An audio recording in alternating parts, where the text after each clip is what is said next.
October 1942, Guadalcanal. The heat was the first thing that hit you. It was a physical weight, a suffocating blanket of humidity that smelled of rotting vegetation, diesel fuel, and unwashed bodies. But for the Marines of the 1st Division, the heat was the least of their problems. They were trapped on an island that the devil himself had designed, surrounded by an enemy that refused to surrender.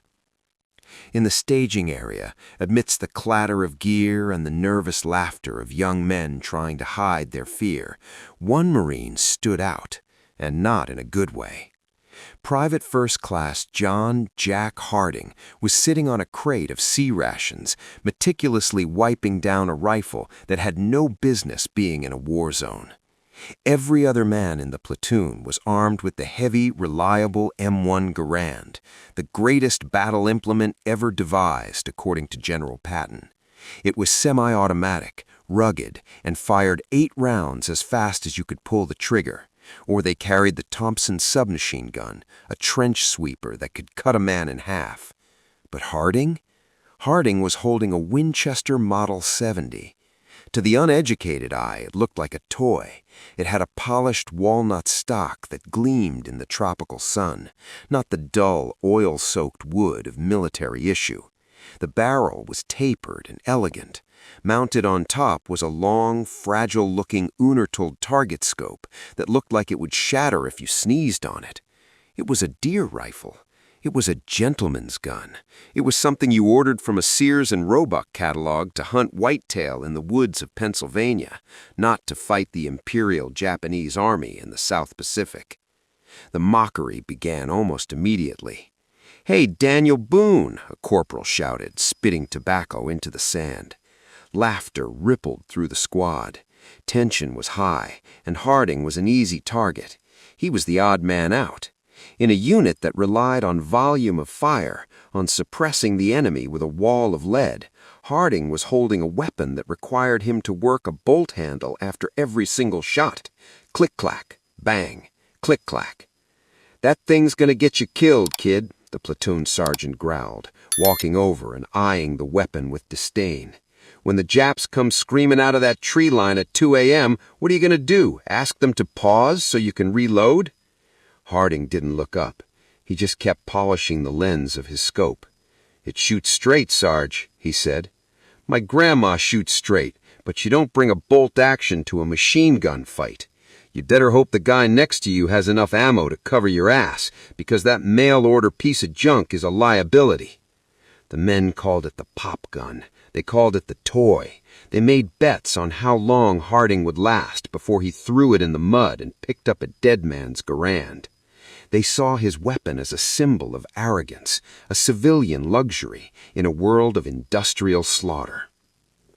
But Harding ignored them. He knew something they didn't.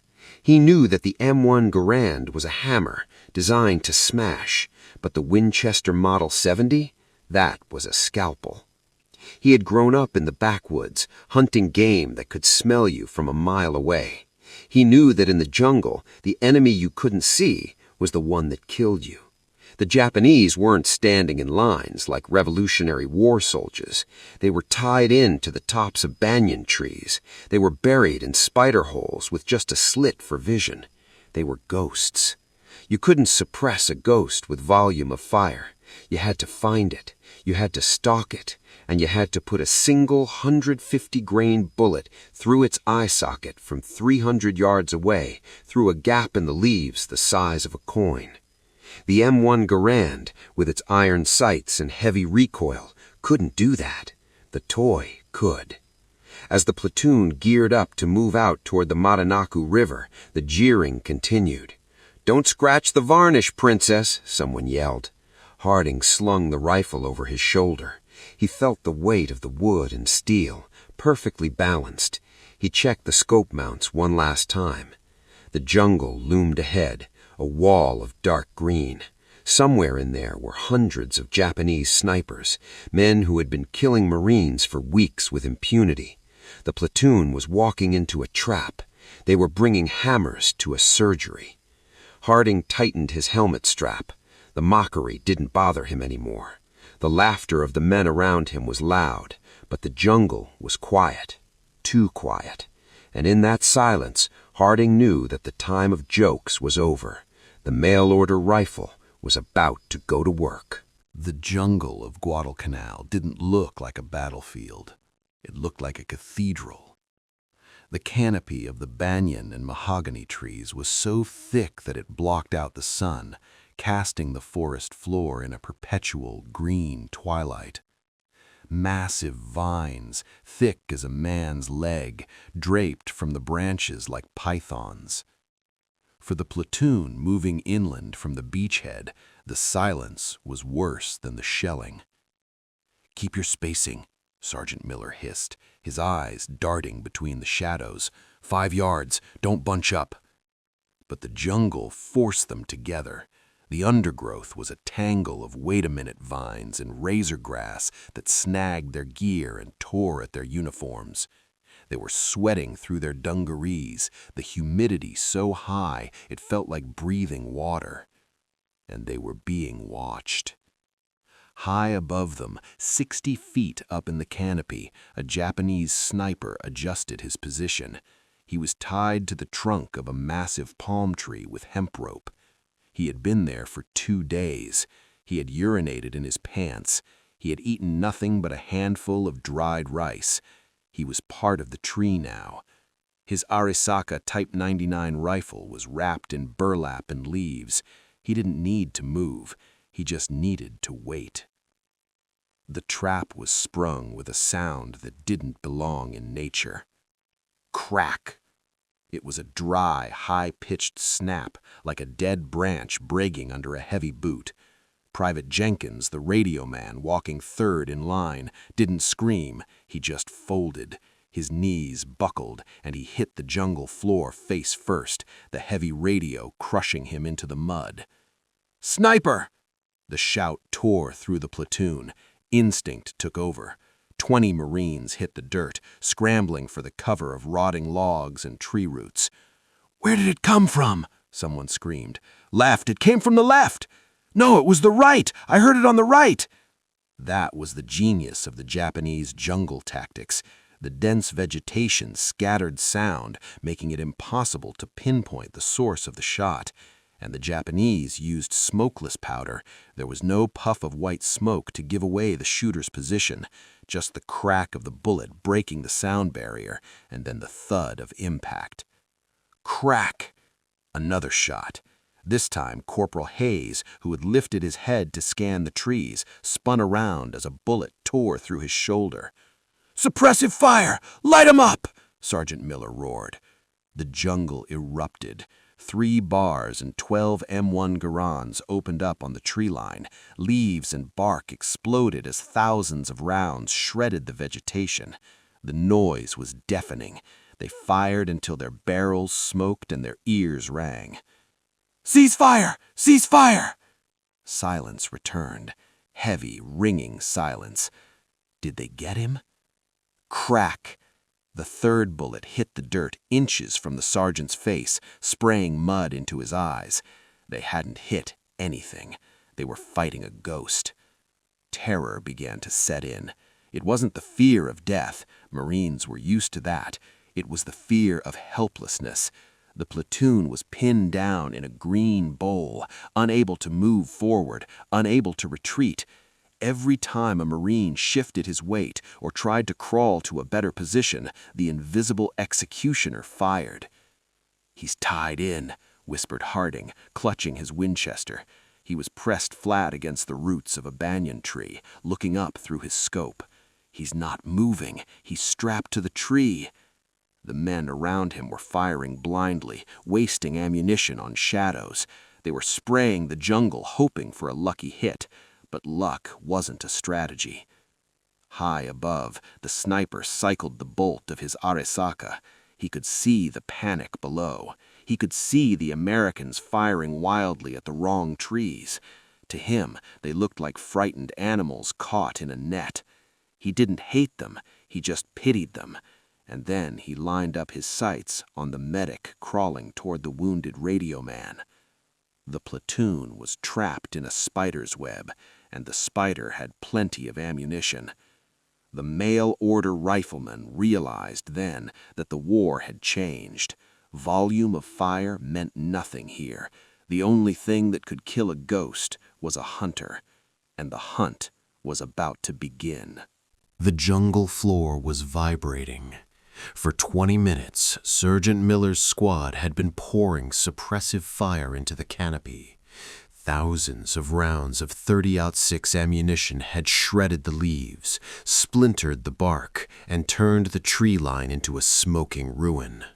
The noise was a physical assault, a deafening roar of M1 Garands and bars hammering away at the invisible enemy. "Cease fire! Cease fire, damn it!" Miller screamed, his voice cracking. The roar died down to a few scattered pops, then silence. Heavy, ringing silence. "Did we get him?" a private whispered, changing a magazine with shaking hands. Crack! The bullet kicked up dirt less than an inch from the private's boot. He scrambled back, hyperventilating. They hadn't hit a thing. The Japanese sniper was still there, untouched, mocking them from his perch. The American strategy of fire superiority, overwhelming the enemy with volume, was useless against a single man tied 60 feet up in a mahogany tree hidden behind a veil of vines. The Marines were burning ammunition and morale, and they were losing. Jack Harding lay in the mud, hugging the stock of his Winchester Model 70. He looked at the chaos around him. Men were terrified. They were spraying bullets at shadows. The iron sights on their Garands were thick pieces of steel, designed for combat at 100 yards against moving targets. At this range, looking up into the dark, tangled canopy, those sights covered up the entire target. They were trying to hit a coin with a hammer. Harding crawled over to Sergeant Miller. The NCO looked wild-eyed, sweat dripping from his nose. "Sarge," Harding said quietly. "Stay down, Harding, unless you want a new hole in your head." "I can see him," Harding lied. He couldn't see him yet, but he knew he could find him. "But I need you to stop the boys firing. They're shaking the leaves. I can't get a sight picture." Miller looked at Harding, then at the mail-order rifle that looked like it belonged on a deer stand in Vermont. He looked at the long, fragile Unertl scope mounted on top. For the first time, he didn't laugh. He didn't make a joke about squirrels. He just saw a desperate option. "You got one shot, Hollywood. Don't miss." Miller signaled for total silence. The squad froze. The jungle went quiet, save for the buzzing of insects. Harding slid the Winchester forward. He didn't rest the barrel on a log. That would throw off the harmonics. He rested his hand on the log and the rifle on his hand. He pressed his cheek against the smooth walnut stock. It felt cool, civilized. He closed his left eye and looked through the scope. The world transformed. The green blur of the jungle leaped into razor-sharp focus. The 8-power magnification cut through the gloom. He could see individual veins on the leaves. He could see a beetle crawling on a branch 50 yards away. He began to scan. He wasn't looking for a man. He was looking for a straight line in a world of curves. He was looking for a color that didn't belong. He swept the canopy, sector by sector. Nothing, nothing, nothing. Then a flicker. High up in a massive banyan tree, a branch swayed against the wind. Harding froze. He dialed the focus ring. The image sharpened. There. It wasn't a branch. It was a rifle barrel wrapped in burlap, and behind it, deep in the shadows of the trunk, the glint of a helmet mesh. The sniper had tied himself into the V-shape of the tree limbs. He was perfectly camouflaged, invisible to the naked eye, but through the precision optics of the Winchester, he was exposed. Harding flicked the safety off. Click. The trigger on an M1 Garand required 5 pounds of pressure to pull. It was gritty and heavy. The trigger on Harding's Winchester broke at 2 pounds, crisp as a glass rod. He exhaled, letting his breath out until his lungs were empty.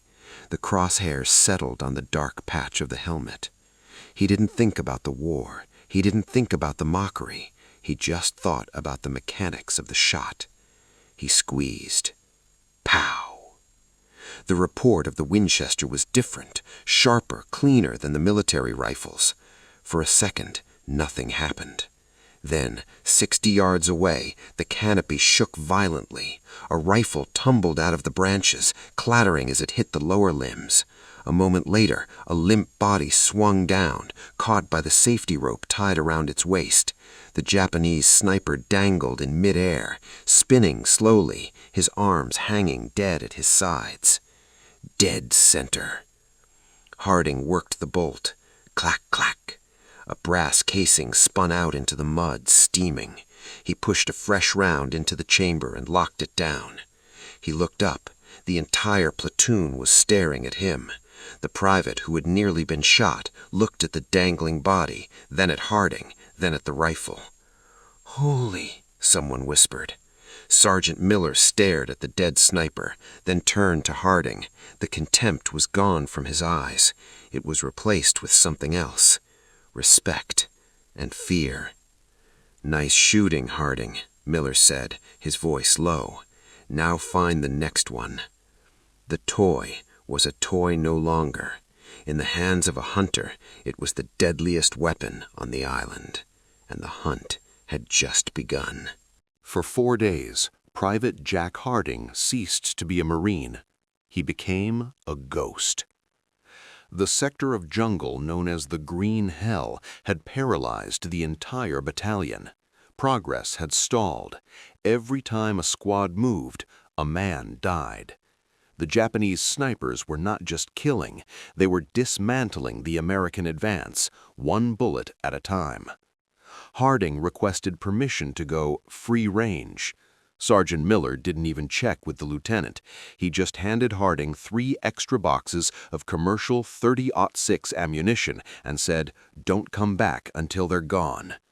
Harding vanished into the undergrowth.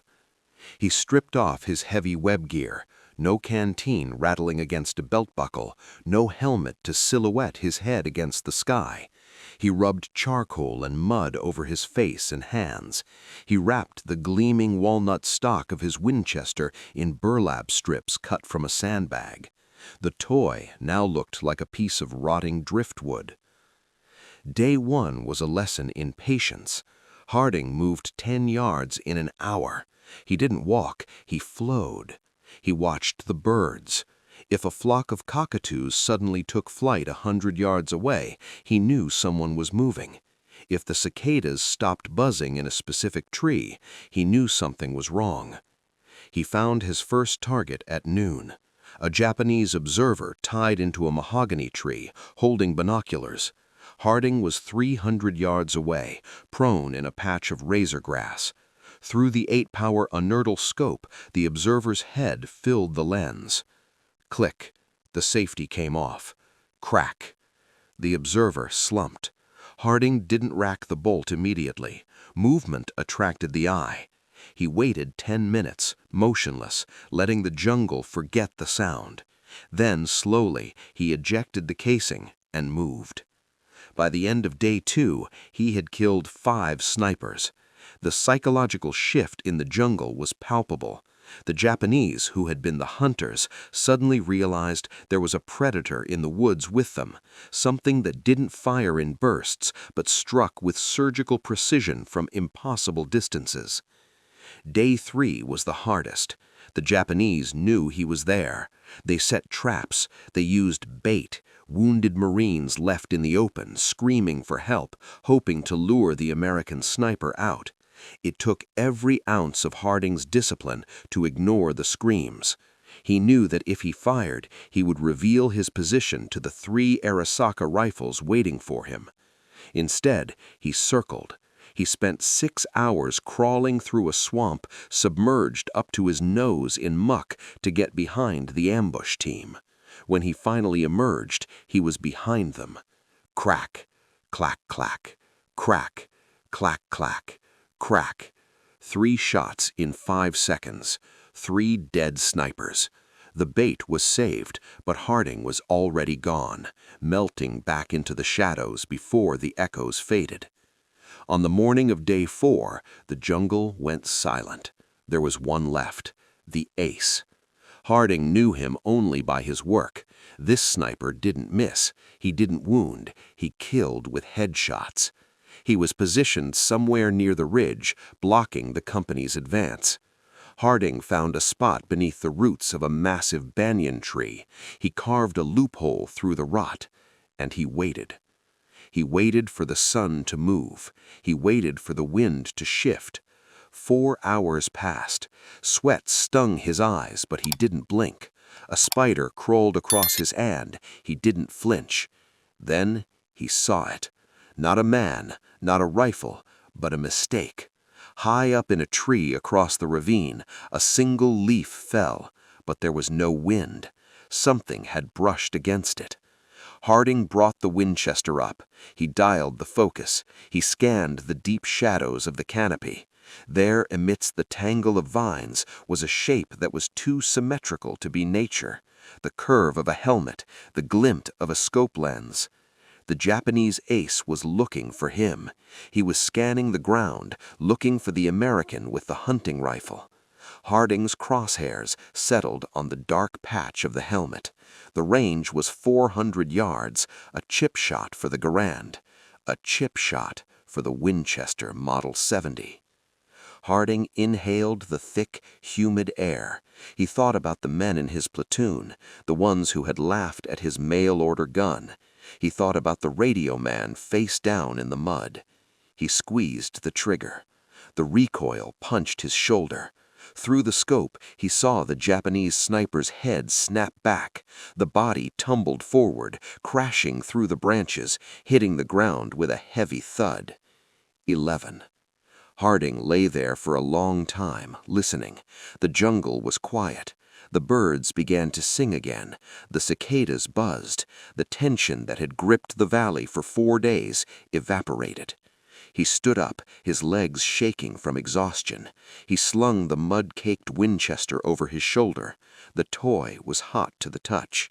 He walked out of the jungle, a ghost returning to the world of the living, leaving the silence of 11 dead men behind him. The web was cleared. The platoon could move. When Jack Harding walked back into the company perimeter on the evening of the 4th day, he didn't look like a soldier. He looked like a piece of the swamp that had decided to walk upright. He was covered in black mud from his boots to his hairline. His fatigues were shredded by wait-a-minute vines. His eyes were sunken, rimmed with red, staring 1,000 yards past the men who stood up to watch him pass. But the weapon in his hands, the mail-order Winchester Model 70, was pristine. The walnut stock was wiped clean. The Unertol scope lens was spotless. The camp was silent. 4 days ago, these same men had laughed. They had called him Daniel Boone. They had asked him if he was going to bag a squirrel for the mess hall. They had bet money on how long the toy gun would last in real combat. Now, nobody was laughing. As Harding sat down heavily on a log and began to unlace his rotting boots, a young private approached him. It was the same kid who had made the loudest jokes on the landing craft. The kid held out a canteen of fresh water. "Thirsty?" the private asked, his voice quiet, respectful. Harding took it, nodding slowly. He drank until the water ran down his chin, washing away streaks of charcoal and grime. "Is it clear?" Sergeant Miller asked, walking over. He didn't ask how many. He didn't ask for details. He just wanted to know if his men could walk without dying. Harding looked up. "Sector's clear, Sarge. 11 confirmed. There might be more further up the ridge, but the ones pinning us down, they're gone." 11. The number hung in the air.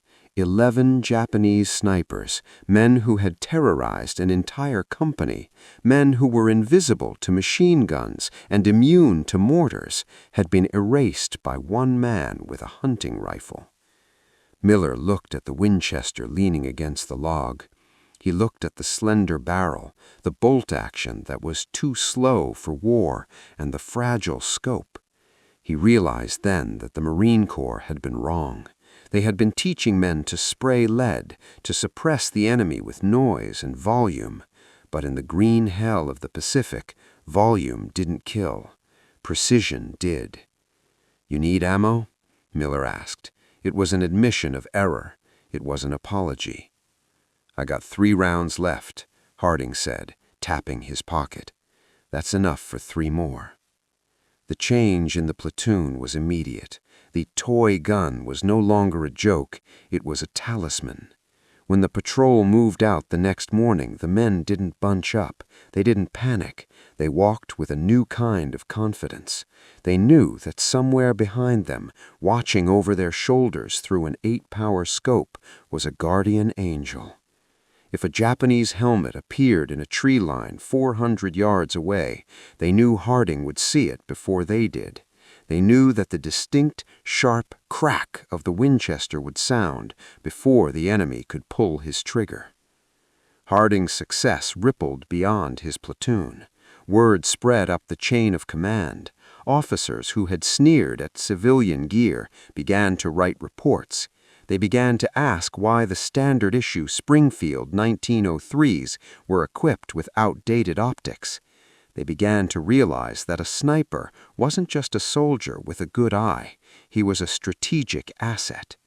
Harding didn't know it then, but he was part of a revolution. The Winchester Model 70, the rifle he had been mocked for carrying, would go on to become a legend. Decades later, in the steaming jungles of Vietnam, legendary snipers like Carlos Hathcock would carry the same mail-order rifle, terrorizing a new enemy with the same surgical precision. But for Jack Harding, sitting in the mud of Guadalcanal, legacy didn't matter. History didn't matter. What mattered was that his friends were alive. He picked up the rifle and ran a rag over the bolt. The metal was cool and smooth. It wasn't a toy. It wasn't a relic. It was the great equalizer.